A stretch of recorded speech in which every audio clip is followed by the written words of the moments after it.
Национальный лидер туркменского народа, председатель Халк Маслахаты Туркменистана Гурбангулы Бердмухамедов совершил рабочую поездку в город Аркадак, где провел рабочее совещание с участием вице-президента благотворительного фонда по оказанию помощи нуждающимся в опеке детям имени Гурбангулы Бердмухамедова. Оно прошло с участием вице-президента по лечебной деятельности Атабаевой и вице-президента Базарова.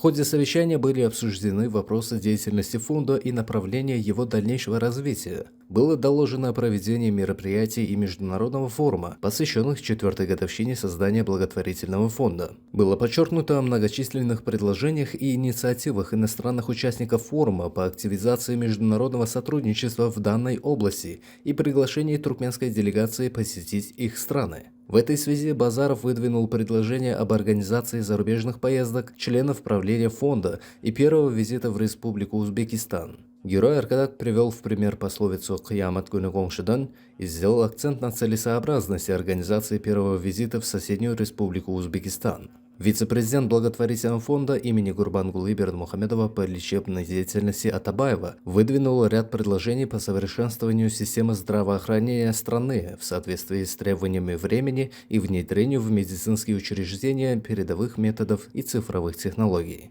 Врач Аркадак дал ряд поручений по организации поездок представителей благотворительного фонда в вилаяты страны для ознакомления с проводимой работой в медучреждениях, а также ходом выполнения государственной программы «Саглык». Пожелав всем успехов в надлежащем выполнении поставленных задач, национальный лидер туркменского народа, председатель Халк Маслахаты Туркменистана Гурбангулы Бердмухамедов отбыл с места событий.